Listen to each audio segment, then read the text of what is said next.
My name's Stuart Elford. I'm the Chief Executive of Devon and Plymouth Chamber of Commerce. Thank you so much for joining us. Thanks for taking the time. Please bear with us as we get used to this new technology. I'm sure all of us are. Other than the techies like Ollie Jackman, who will smile when I say this, there's probably maybe half a dozen people who actually knew about Zoom, let alone how to use it before this lockdown. So if there are any technical issues, I can only apologise. So there we are. I'm just muting everyone because I was getting some background noise. So can you all hear me? Do a thumbs up. Yay! There's people out there. Bear with us as the technology goes on. If you want to ask a question, raise a hand and I'll think of a terrible joke. Thank you, Ollie. That's just popped up on my chat. Are we going to get a terrible joke? I am famed for my appalling jokes. In fact, with the coronavirus coming out, there's been so many jokes that it's almost a pandemic. No? Wah, wah, wah. So it's very funny because you're all muted. I can't hear a thing. Hopefully there's some laughter out in the ether there somewhere. Oh, thumbs up. Thank you. Use the chat facility, use the hand raising facility if you want to ask a question. If you can't, for any reason, do that, then just unmute yourself and ask. We're going to hear from three people. We're going to hear from Ian Pring, who's going to talk to us about the business support available around coronavirus. We're going to hear from Adam Croney, who's also going to talk about that, but also the ways we access that and the implications for employers. And we're going to speak to Charles Pallett from Ashfords, who's going to talk about the employment aspects of it. They'll get about 5 minutes each just to give us a briefing on what the latest news and information is. Then we'll have a Q&A session. And after that, what I'd like you to do is feedback to me what other issues you've got, either ones that there is no answer for at the moment. You want us to find out from government what the answer is to some of your questions, or alternatively, things that you want us to be doing as a chamber. So whether it's events, whether it's information, how do you want us as your chamber to support you during this time? So without further ado, I think we're handing over to Ian Pring first. Are we, Ian? Are you going to kick off for us? Yes, I am, if you can hear me, Ian. Yeah, I'll start my timer for around 5 minutes.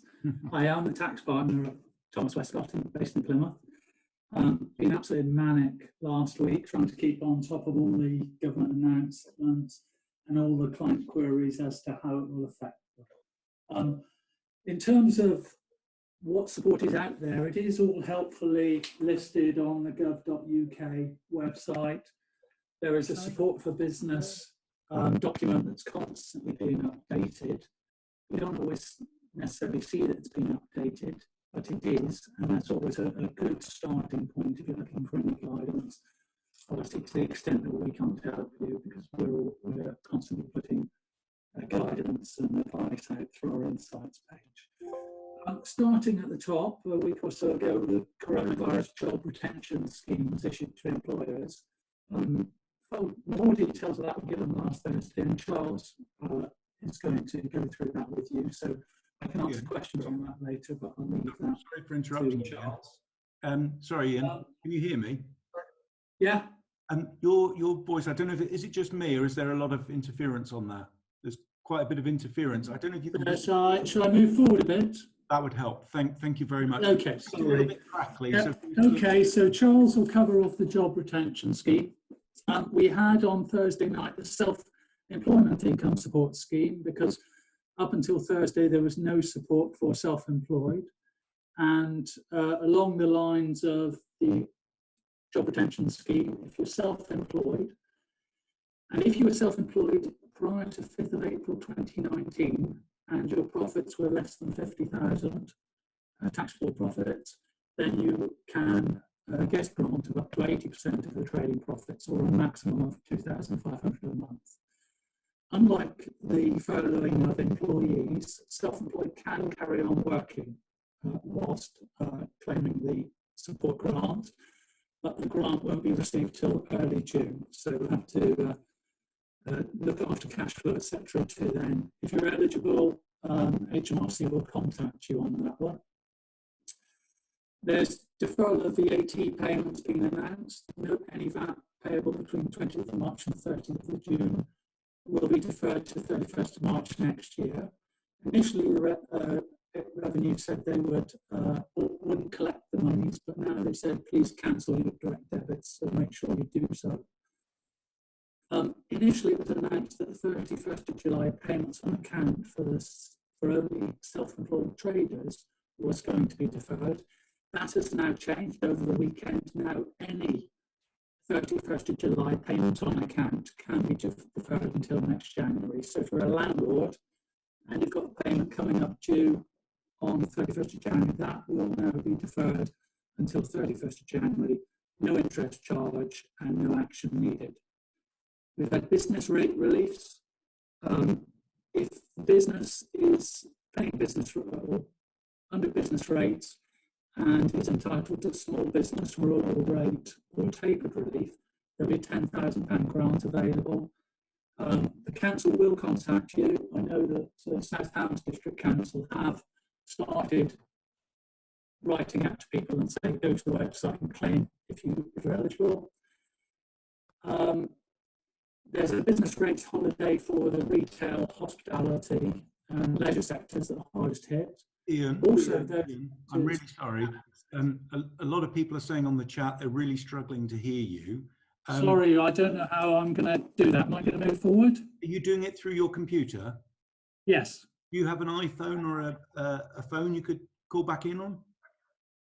I can try and do that. Yeah, absolutely. Do you mind? I'm so sorry. We're just struggling to hear you. Sorry about that. We were managing to talk okay earlier. Yeah, we'll come back to you in a moment. Okay. Ollie Jackman saying plug in a mic or some headphones with an inline mic. Do you have that? Do you have like on your phone? Probably not, but you move on to Adam and we'll try and sort something. I'm so sorry, Ian. Thank you all for bearing with us. We'll come back to you when it's back on the line. So shall we move on to Adam? Adam, perhaps you could pick up and go through your bit now. I'll just unmute you. There you go. Lovely. Thanks, Stuart. I'm monitoring the chat, so if there's any issues with my audio, please let me know. So Ian and I are doing a bit of a double act today. Ian's going to talk through some of the reliefs in the support available, and I was going to pick up more on the angle of what are some of the actions you should then be taking in your business. What are some of the things you should be thinking about? Now, a lot of these actions are fairly straightforward, but sometimes it's, times like this, it's difficult. And sometimes we don't think about always doing some of the things that, if we were to look back would seem quite obvious. One of the things that's really important at the moment is to be thinking about your short-term budgeting and cash flow forecasting. Now, really critical when you come to think about some of the support packages that are available. The Coronavirus Business Interruption Loan Scheme, which is often referred to as CBILS. This is the loan scheme, up to 5 million, I believe was the last number I saw, available for 6 years. 40 high street and other financing institutions offering it. One of the things I know they're asking for is up-to-date forecasts that weren't something you prepared 12 months ago, 6 months ago. There's something that you've refreshed and looked at recently, and you've modeled and sensitized what might happen if there's a significant change in revenue, as a number of us are experiencing. So cash flow forecasting, really key at the moment. Being sensitive, but also, for keeping an eye on your own credit control procedures, chasing money that's owed to you, because we know that likely the people that owe us money are struggling. I'm in exactly this place. I know a number of my clients are struggling, but we do need to know what money is going to be coming in. So, important to be thinking about arranging sort of payment terms with customers, but you need to know what money is coming in. Likewise, really important to be reviewing your ongoing expenditure. I'm not necessarily thinking about this from a perspective of insolvency and preferential treatment of creditors. I'm more thinking about it of, I've got a number of hospitality clients that have cancelled refuse collection because they don't need the bins collected if there's nothing in the bins. It's as simple as that. Are there things that you can be that you can be paring back ongoing subscriptions, recurring monthly costs, where you just don't need those services anymore.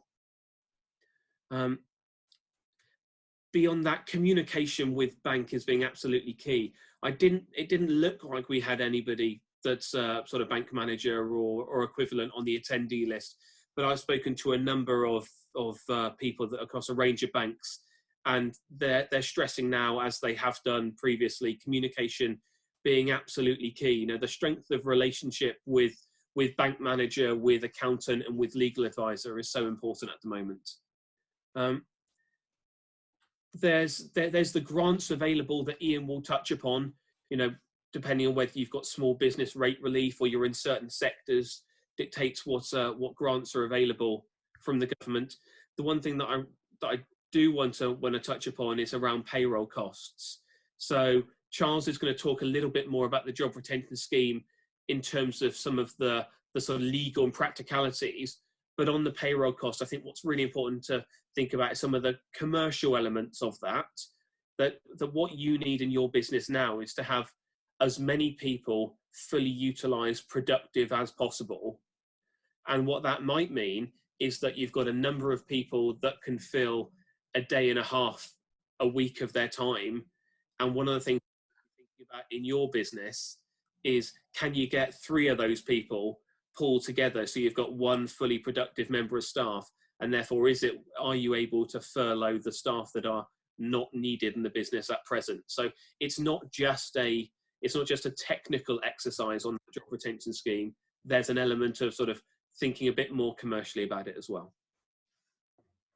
Excellent. Thank you, Adam. Shall I hand over to Charles at that point, Adam? Yeah, and unless we've got Ian back on the line and there's anything else he wants to pick up beforehand. I'm looking at him playing with his phone and speaking to Daphne, so I'm assuming not. That's fine, yeah, to Charles then. Back to Ian, and I'm sorry everyone about the difficulties. It was always with our first Chamber Live event, it was always going to be a bit tricky with the technology. While I'm speaking to you, just to let me know that we are tweeting using the hashtag Chamber Live. If you want to, please do that. Hopefully be polite and supportive about what we're doing here. And without further ado, I will unmute Charles Pallett, and he can talk to us about the employment from the employee aspect as well, side of what is happening with these schemes and with furloughing and generally all the issues around coronavirus. Thanks, Stuart. That's a very small brief, but grateful for that. So I'm Charles Pallow. I'm a partner at Ashfords and in the employment team. And as you would expect, the whole team has been dealing with numerous inquiries about what's called furloughing, officially the coronavirus job retention scheme. It's an odd situation to be in, and that there's radical changes to employment law and employment practice are being made without any form of visible legislation underneath. We're also, as employers, dealing with a number of questions as to what the scheme actually means and does it apply to me, and as Adam says, how it applies to me. I think that's Adam's point was an excellent one, that it's a tool to be used. You have to think about how best to use it to suit the needs of your business. So just to pick up on a couple of the points, we have had a lot of information on the internet over the past 10 days or so about the scheme. Our view is that your starting position should always be the gov.uk guides for employers and employees. It's helpfully, in inverted commas, the government has published 2 forms of guidance, one for employers, one for employees. And they don't always necessarily say exactly the same thing, which leads to all sorts of queries about interpretation. So it's useful to know on any question what both forms of the guidance say. Another point to make is that people are getting tangled up a bit about I don't want to say rules, they're really principles at the moment, but about what the rules actually mean. And I like to look at them in 2 ways. Number one is, what can I do with my employees? This is another option really for your employees in terms of, to add to the mix of layoff, short time working, redundancy, all those kind of things. So all the contractual stuff with your employees. And the other side of it is your relationship with the government. and the government is being the paymaster. And I think what a lot of employees are nervous about is promising to pay people 80% of their salary, and 100% of people's an employee's NI, and 100% of the 3% minimum auto enrolment, without any guarantee that the money will actually come in if the government doesn't like what that employer has actually done. So advisors at the moment, unhelpfully, and I get this, are saying this is our best understanding of the situation and where we think the highest risk will lie, and to be hoped that the government will take a sensible approach to its scheme. But one thing, it is clear that it's not to be used as public funding for a business that is failing and is beyond hope.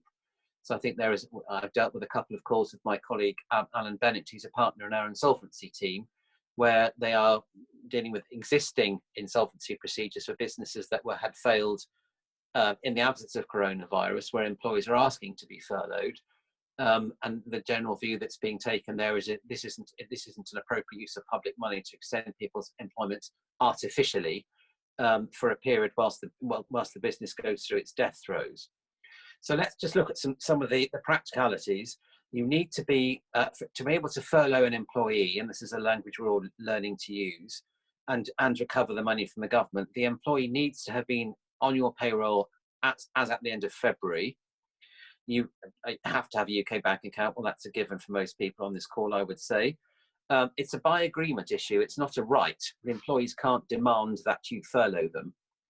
And that thing picks up on one of the things that Adam says. If you only need a third of your staff, then what you might think about doing is placing 1/3. So let's call them Team A, Team B, and Team C. You might put Team A, keep them working for 3 weeks, put Team B and C on furlough for the 3 weeks, because a minimum period of 3 weeks furlough. At the end of that 3-week period, put Team A on furlough, Team B at work, and Team C remain on furlough. And there's nothing that we have seen in recent guidance that suggests that kind of rotational policy wouldn't work. But obviously we're keeping an eye to the guidance as it's issued. And if you follow those rules, there's no condition at the moment, and this is a point of hot debate, there is no condition that those people, as we can see it, and the current guidance that says if you can only furlough people if they would otherwise be made redundant. There was talk of that in the earlier iterations of this scheme, nothing express at the moment. But the key thing there is that you have to make sure that whilst your people are on furlough, they must not do any work at all. So, which is a quasi-redundancy situation. So you can't expect people to be reading work emails. You can't expect people to be necessarily even available for calls with you. The one rule that seems fairly tough in this scenario is that you mustn't allow employees to do any work for you in any way that advances the business during their period of furlough. What money can you claim back? You can claim back, first of all, 80% of their monthly salary. And you work out people's monthly salary if they're on variable contracts, variable pay, by looking at the equivalent month in last year. Compare that against the average of their monthly pay over the last year, and the higher of the two is what you apply your 80% to. Remembering that the cap is £2,500 per month per employee, which means anyone over 37,500 on a gross salary of more than 37,500 will be more adversely affected under this than lower paid people. And you can also claim back employers' NI on that 80% figure, and your statutory auto enrolment employer pension contribution of 3% on up to that 80% figure. Over time, yes, we think probably you should take into account overtime, which has a sufficiently regular pattern to form part of the employee's pay, but you don't include in your calculations commissions, bonus, and fees. In terms of what your staff can do during a period of furlough, there are 2 or 3 points just to mention quickly. The first is that they can certainly do voluntary work. This issue came up last week when the NHS volunteer scheme came in. They certainly can't work for you, The question also has arisen, is what if my employee is part-time and does another job? So I had a very apposite call from my sister-in-law before this call started, who works in a B&B and also works as a care assistant. And the B&B have furloughed her because the B&B is closed down, so they're happy to furlough her. But her care home work, of course, is key employment, and they still have people who need looking after in the care home. So the position with her, as we understand it, the position at the moment, is that because she is in two separate roles, her B&B employer can furlough her and reclaim the money from the government because she's not doing any work for that employer. But we think probably also she would be allowed to carry on with her care work, and that wouldn't affect her B&B employer's ability to recover the money from her.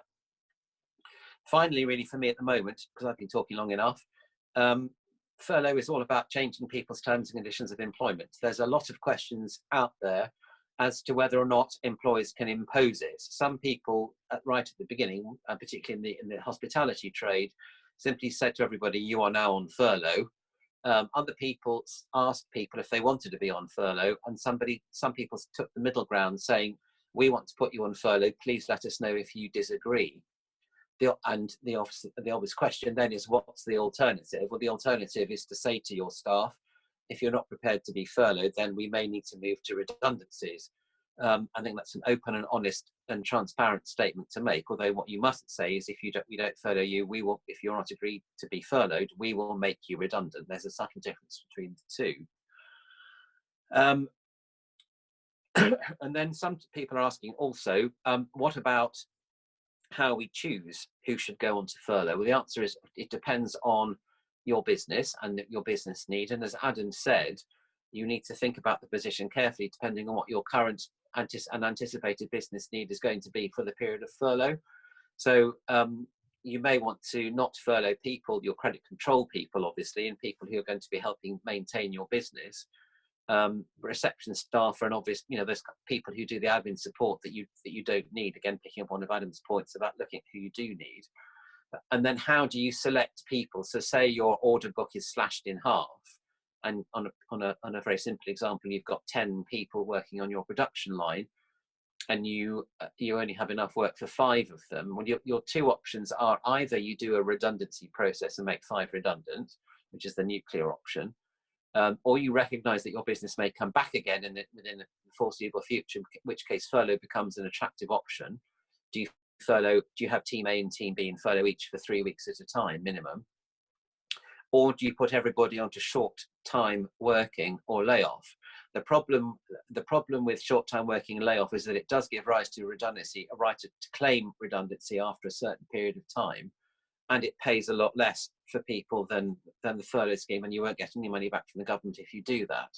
So in that kind of environment, from a business point of view, it would seem to make most sense to have team A and team B and furlough people alternatively. If there's not a team A and team B option for you, then the people you select for furlough will be based on what you might look at the normal quasi-redundancy criteria, such as, in blunt terms, who's of most use to the business. But we're advising people also to say, look, make it clear to your employees that the people who are being selected for furlough now, it doesn't have any impact on what a possible redundancy program may look like in the future. Okay. The added block onto this, of course, is, and last point really, because I've kept everyone's attention for too long, but the last point on this is the other criterion to take into account is, what if people have kids working from home, kids at home because schools have closed down, or elderly relatives they're caring for? They can't work from home because they work in a manufacturing job that needs equipment in their employer's place of business. The suggestion is that it should be sensible to take those factors into account when deciding who to furlough. Now, employment law are waving their arms around saying, well, actually, that's going to cause all sorts of discrimination problems, potentially. Our view is that you'd have a pretty good crack at saying there was an objective justification for giving those people some extra flexibility. So thank you for your attention. Thank you, Charles. One question has come in on the chat. Can furlough last longer than 4 weeks for any single employee? Which I think I know the answer to that, but is there a maximum period at the moment? Well, the furlough period, the period of recovery at the moment under the scheme is expressed to run for 3 months. 3 weeks for some reason. Nobody's quite sure why they've chosen. No one's quite sure why the 3-week period has been chosen, but it is a minimum block of 3 weeks. People are either saying to their staff, we're going to furlough you until further notice, or they're saying we're furloughing you for April and May, which is what's happening quite a lot, but we may call you back at any time if circumstances change. Or some people are saying we're furloughing you for a month or 3 weeks, and then we will write to you or be in touch with you again shortly before that period comes to an end to let you know whether we need you or not. Thank you, Charles. There's a question, I don't know who'd be best placed to answer this, but so I'll ask it, and feel free to unmute yourselves, panel of experts. How do we claim the 80%? Shall I take that one, Adam? Or Adam will talk. Adam will tell me if I'm wrong, but it's an HMRC initiative, so I think it's going to be done via live reporting on payroll. Is that right? Yeah. So we're currently waiting for HMRC to develop a platform to allow employers to recoup that. Expected for that to be ready towards the end of April. Thank you. That is a cash flow issue that crops up on that, because a number of businesses are struggling with cash flow at the moment, to pick up on Adam's point again. And the issue is that no one is saying at this stage when you're going to get your money back. No. So I heard Martin Lewis, the font of all knowledge on these things at the moment on Radio 5 this morning, who was saying to employers, think about when you say to your employees, we will pay you on your furlough, we will pay you as soon as we can, and crave your employees' indulgence if you have serious cash flow issues. Yes.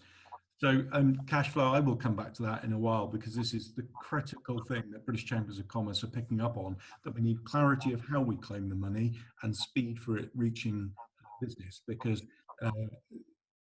the government has been talking in terms of weeks and months, business is talking in terms of hours and days, and Yes. it's really, really struggling with cash flow. There is a question about directors on here. In fact, Ross would like to ask a question, but just in case it's covered in the question from someone else who's messaged me privately, I'll ask that one first, if that's okay, Ross. Can I furlough a fellow director if I'm looking after the company in the meantime? The director is on PAYE. The answer to that is yes. Furloughing applies, the possibility of furloughing applies to all people who are on PAYE on the 28th of February, irrespective of their status. It's a contractual discussion between the director and the business, assuming the person asking the question has kind of has de facto control over the business. And it's a matter for discussion. The other issue, I suppose, is what that director might say about discharging their statutory duties whilst they're on furlough, because a number of directors take their duties very seriously, and they want to make sure that the business everything's being done, and they might to keep the business viable and in funds. And may feel if they're on furlough, then they're not going to be able to keep an eye on what's going on and or assist in it, or at least keep an eye on it. So I guess the answer is there. You may, in that conversation with that other director, want to take a view as to whether they perhaps resign as a director. You've discussed with them the possibility of them resigning as a director during the course of the furlough, or perhaps less challenging than that.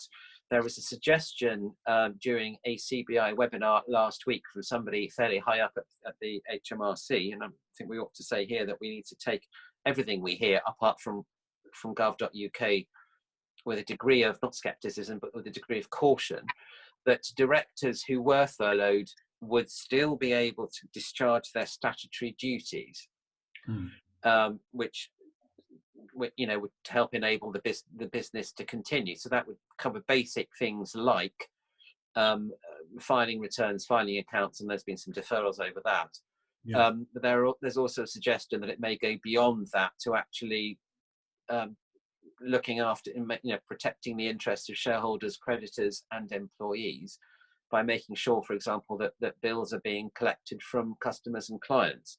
So the issue there is about doing any work, which in theory would have mean that you then wouldn't be able to claim the 80% from in respect of that director if they've been allowed to do some work. So it's a narrow line at the moment. It's a question that's cropping up all over the place. I understand that there's very little guidance on that point. Adam?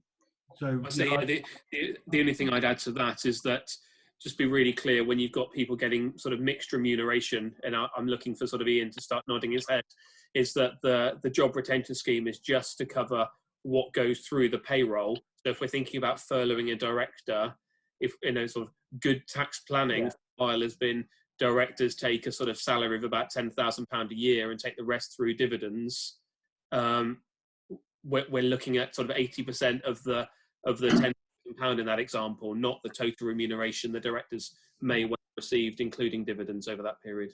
That's right. Can you hear me, Stuart, now? Yeah, Ian, do come in there. Yeah, no, I mean, certainly the chap from the Treasury on Friday said technically directors can be included. He did say, as you say, statutory duties, but when a furloughed employee can't provide services or generate revenue for a company, so it's going to be a tight line to run, and further guidance is needed in terms of these statutory duties. But certainly, under the general rules of the job retention scheme, obviously you need evidence of the record of communication furloughing somebody. If you're a director and you intend to furlough yourself, close down the company, make it dormant, whatever, I would suggest that you do a board minute and an email to your payroll bureau or accountant saying, from this date, I'm under furlough, because you will need to evidence it. Thank you, Ian. That's really helpful. Ross, you had a question. I will unmute you. So away you go, Ross. Yeah. Thanks to that last speaker. That seems, for a standard director like me, that seems to be like a nuclear option on that one. Because obviously our company, we run a double glazing company, right? So we are sort of ceased operations on Tuesday lunchtime. But obviously at the minute we still want to sort of receive inquiries and collect cash and pay suppliers, etc., etc., etc. So I'm just wondering how that sort of fits in the furlough method, or is it that I can't furlough myself? We don't know the answer to that. It's only as of Friday that we had some form of confirmation that directors of OMB could be subject to furlough, but with this woolly language of they must only continue with statutory duties. And the example given was filing accounts. It wasn't collecting in debts, etc. So further guidance is needed. We don't know the answer, unfortunately, on the furlough side. Obviously, there are other reliefs available to businesses, but that's more about time to pay and loan finance reliefs and rates relief. Job retention scheme, there are lots of questions going in from all the professional bodies, CBI, ICAW, etc., asking these questions in terms of overtime. Is that included in working out one's salary and wage cost? And all these questions are going in, and we're seeking clarification. So hopefully we'll get clarification soon. Thank you. I've got a question about apprentices about to come up, because I don't want to stay just on directors, but each of the panelists, I'm sure, will answer questions later if they come up. So please don't if you've got further questions about directors, do stay there.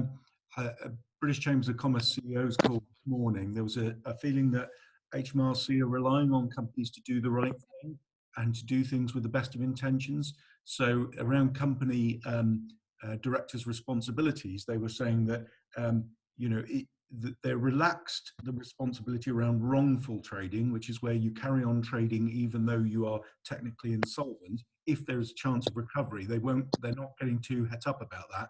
They're saying if the only thing stopping you trading is coronavirus, then you've got an argument that you can recover, and therefore they won't look at wrongful trading. Fraudulent trading obviously is that would be an issue, but they're saying use your best judgment. And don't quote me on this, but the general feeling across the British Chambers of Commerce was do your best and we will seek forgiveness rather than permission, because we're all making it up as we go along. They're doing their best. And and what I would say to government is, we're very easy to knock governments, but they are trying to put together a massive process and system in very, very short time. And it's a process and system that's been very good at having money go one way, but has never really been designed to put money the other way. So it's taking a time for them to work through the practicalities of that. There's a question to Charles. It says, I'd like to hire an apprentice on 15 hours a week for the lockdown period, then raise to 30 when things go back to normal times. Can I do that? And what is the best type of contract to use? I don't see any. I mean, how lovely to hear news of somebody hiring somebody in the current environment. So yeah, quite. Excellent news on that. Forgive me, I'm not an expert on apprentices, but there are three, as I understand it, there are a new form of apprentice contract has just been issued by the government about 2 months ago, I think, and that's available online. So it's as well to search for that form of contract, and then also if it's going to be an apprenticeship which is tied in with a local education, check with your local FE college to see what form of contract they would recommend. Yes, and we can help with that offline. Helen has quite a bit of experience about that. So whoever asked that question, feel free to contact Helen Hart, which is helen.hart@devonchamber.co.uk. She's going to answer very briefly because we're massively running over time. Carry on. I was just going to say actually that Jamie Rail, who's on the call as well, he might have more of an answer than me at the moment. Oh, sorry, Jamie, I didn't see you there. I will unmute you. No, it won't let me unmute you, so we're struggling. Sorry, it really won't. I don't know what's going on there. Jamie. Bottom left hand. No, you can't. If you work out how to unmute yourself, Jamie, you'd be welcome. So I have another question here. Can you hear me? Oh, we can, Jamie. Go ahead. Yeah, I would agree with what's been said. There's no reason you couldn't do that. I guess the question would be, what are they going to be doing? Would be the main thing in those 15 hours. But yeah, you could take someone on 15 hours and raise it to 30.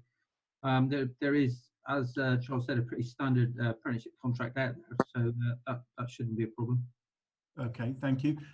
There's a question here about another one about apprentices from Karen saying, we have apprentices who currently go to college 1 day a week on training. If we furlough them, can we still ask them to do that training for 1 day a week? The colleges have online training for 1 day a week.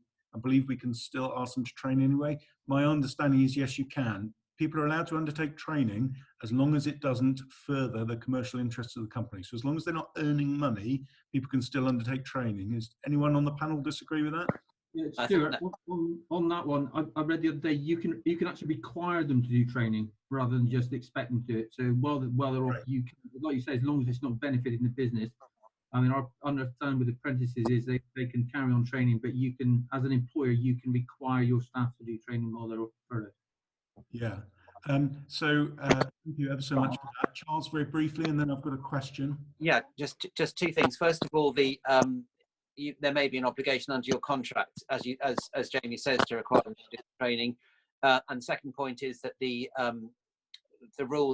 only exception under the rules of the scheme at the moment is that where you do require staff to do training, you have to make sure that they're paid the national minimum wage for the day on which they're actually doing that training. The reason for that being of concern, because obviously apprentices are often very low paid, but they have their own national minimum wage rate. So, and the 80% can take them below that. So on that particular day, you just need to make sure that they're earning a national minimum wage appropriate for apprentices. Okay, thank you. And I've got Sebastian Warner. Can I see that his hand is raised? I can't, forgive me, it hasn't popped up. But Sebastian, if you'd like to unmute yourself and ask the question, please do. Hi, yeah, sorry, it was raised, but I put it down. Thanks very much, Charles. Sorry. Go ahead. Hear me? Yeah, I can. Go ahead. It's okay. Thank you. Charles, thanks. That's been really helpful. I just had a couple of questions. One, I didn't quite hear which you said. You said to look at last year's pay at this same time, and then something else, and then whichever was higher. What was the something else? Yes. Okay. You're comparing. You're comparing if the equivalent month last year. Yeah. And the average over 12 months, and you multiply by the higher. I think the reason for that is people who have variable amounts of pay. Yeah. Depending on seasonal need. So like I don't know, people busy in the summer without selling ice creams, or people in the winter selling pipe bagging, that kind of thing. There's fluctuations of people work in variable paid situations.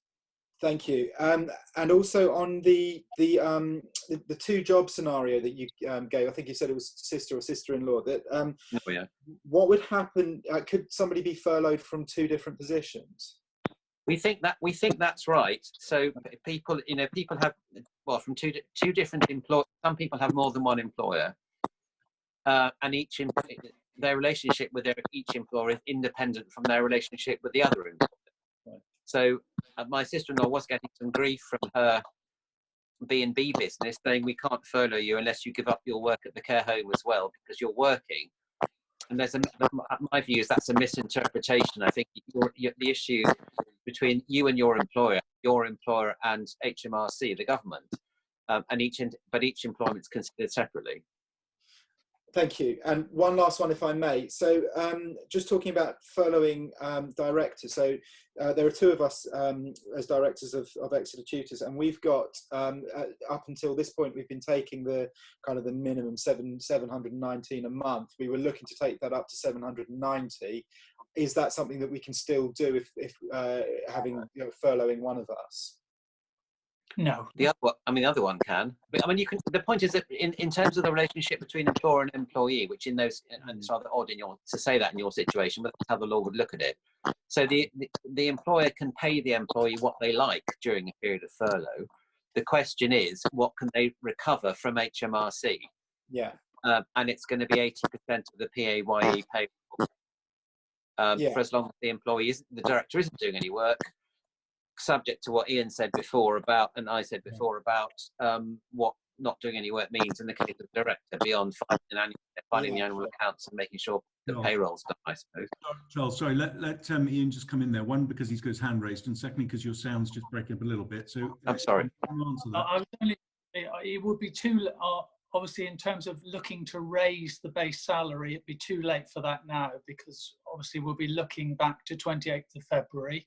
Okay. And the salary contractual wage at that point. Okay. And prior. So too late. Any actions are now, unfortunately, in terms of the scheme. Okay, Ian, and you've answered a question on the chat there about someone saying, can a director go and mow the lawn and tidy up the office? And it says, Ian says, a furloughed employee can't provide services to or generate revenue to their employer. So this will apply to directors also, reference voluntary work for the company. So you can't unfortunately furlough everybody and then get them to come back and volunteer and carry on as normal, however much we'd like to. And in fact, that was something that Chambers of Commerce were asking if we could do, because businesses need our support at the moment. But sadly, there's not a huge amount of flexibility around the furlough scheme. I have one more question to raise publicly here. And then if I may, I just want to tell you a bit about what BCC are up to and raise a couple of points from that. Somebody's asked, we're waiting for local councils to contact businesses with regard to grants and support. Do we have a rough timeline when we can expect to be contacted? And are councils contacting all businesses, excuse me, or just the ones they expect to be eligible? Is the council associated with the business address or where trading takes place, i.e. office registered in West Devon area, but mobile trading takes place predominantly in Plymouth? And I know that Plymouth City Council have written to all businesses in the area and should expect to get their answer, but I guess that's rateable, business rateable premises. Ian, I think you're suggesting you've got an answer to that one. Well, I certainly know that South Hams District Council have written out inviting people who they think are eligible to claim via their website. That's in terms of a holiday home. So the £10,000 grant in terms of hospitality, in terms of the small business rates relief. But certainly the South Hams District Council letter appeared through my letterbox on Saturday morning. So certainly councils are starting to send out these letters. Yes, I know Plymouth City Council have said they'll be there by the end of the week. If that doesn't answer the question, I see it was asked to me privately, give me a shout and I'll point you in the right direction for that, because I know where the answers are. I've got one question, which is,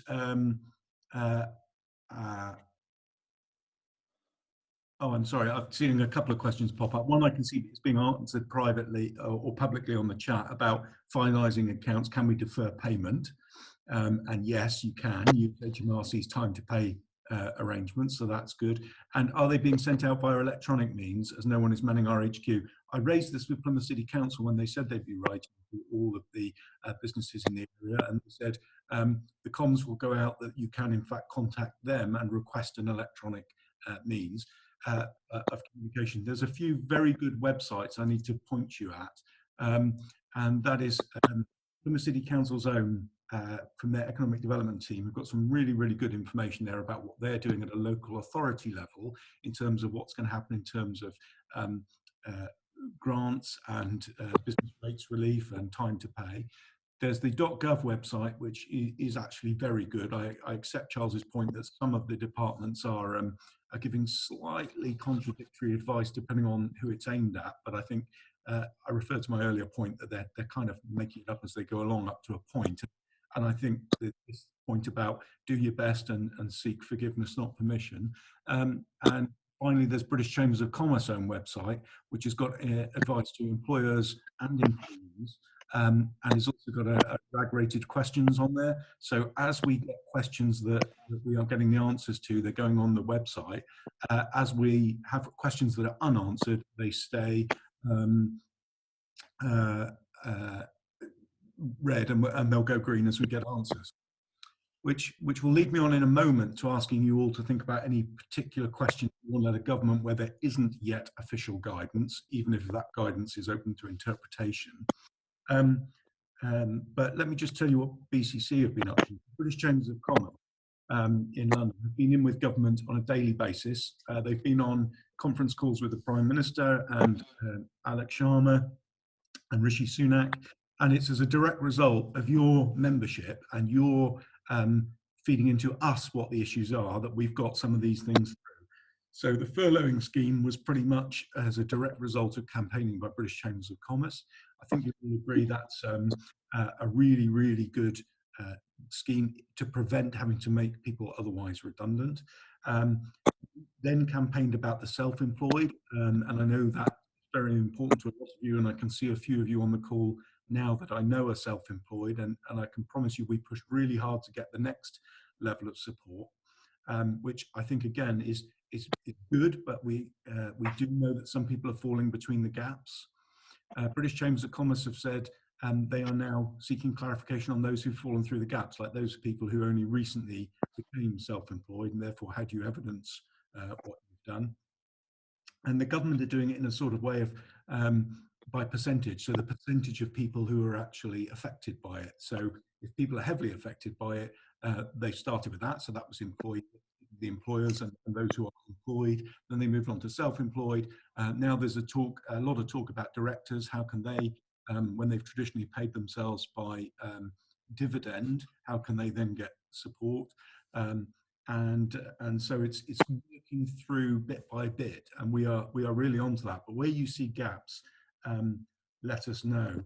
Our own website has links to absolutely everything we've talked about today. I say with great authority, but I'm sure Daphne will nod and tell me yes. Our website and our coronavirus page, which has got a link on the homepage, will link to all of that. Helen's given me a thumbs up. Yeah, that's working. That's good.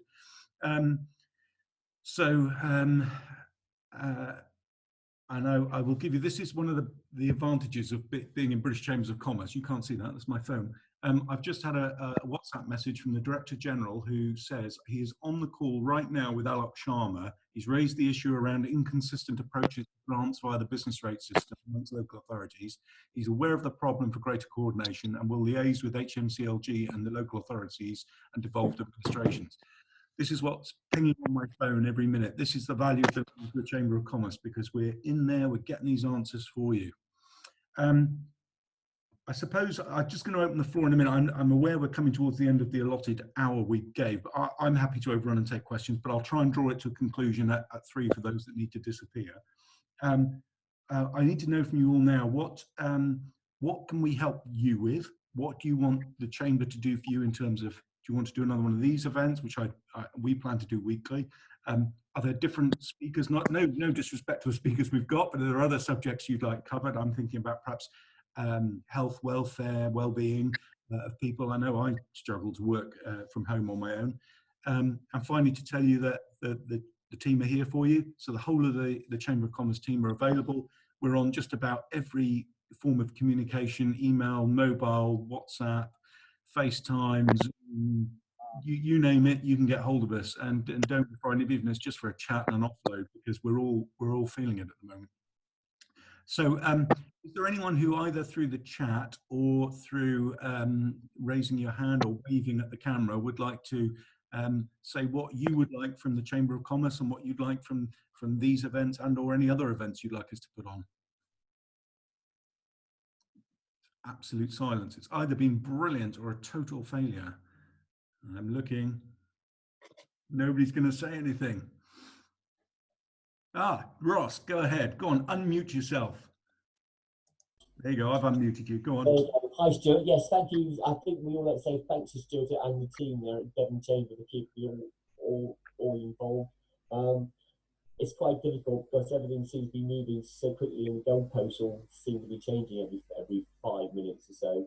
So I think it's really good that you guys are there. Just keep trying your best to keep us in the loop. Thank you very much. Well, thank you, Ross. That's really kind. And I can promise you I didn't pass him an envelope of cash to say that, because I can't. We're not allowed to in social isolation times. What other subjects would people like to hear about on this call? So when we do this next week, we will still have the legal, the HR and the accounting updates, because those are really, really critical for business at the moment. But are there other issues people are facing out there? Feel free to unmute yourself and ask. I think, I don't know if he's still on, but Ollie, are you still on the line? No, I think Ollie's had to go, but he did send me a private message saying, could he mention an event they have on tomorrow? Let me just see if I can find it. It's do you mind mentioning an event I'm hosting tomorrow? It's around communications continuity and technology do's and don'ts at this time. Well, Ollie, I've mentioned it, even though I'm not sure you're still on the call. But Ollie is Taurus, so if anyone wants to look at their website, I'm sure that'll be there. So anything else people would like me to cover before we sign off? So Stuart, can I just say on that note, if you've got any ideas and thoughts of what topics would be useful, please get in touch with either myself or Daphne. At the moment, I'm talking to somebody, Natalie, who's on the line at the moment, about doing something on managing home workers, managing remotely, and also mental health and well-being while we're at home. So we're looking at that in the next couple of weeks. Also talking to the training provider network about looking at your apprentices and managing training during the furloughing times. And I'd also like to speak more to Ollie about some connectivity and how we manage our remote working from a logistical point of view. So if you've got any other ideas at all, please do get in touch with one of us. We're more than happy to consider that if you think that would be really helpful. Thank you, Helen. That's great. Charles, you waving goodbye or just wanting to speak? Oh, I've enjoyed myself. I just wanted to say I had a chat with Daphne before we came online that if we're doing, as you would expect, regular updates on these and related issues. And so if anybody wants to let me have their email address, is that something you would collect for me, did you say, or do you rather people email me direct? Yeah, so we're going to circulate those, I think. Daphne, are you still on?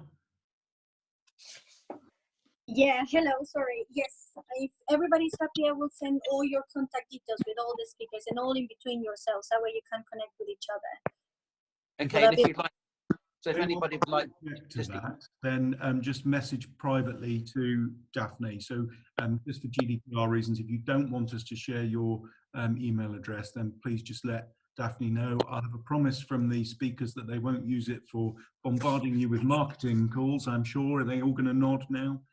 Yes, speakers nod. Charles nod.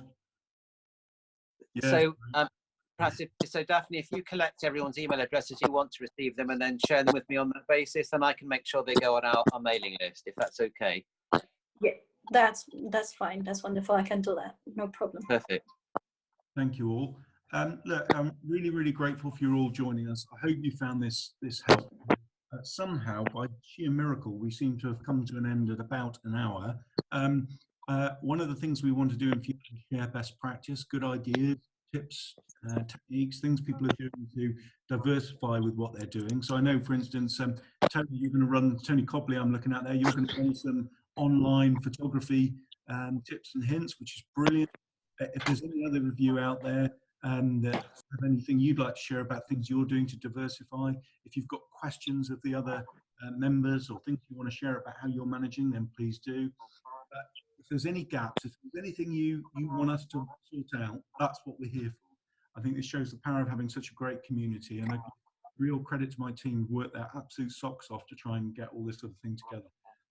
Thank you so much. Wave at the camera if you've got anything to say. Otherwise, no, in that case, wave at the camera goodbye, and thank you very much for joining us. Really appreciate it.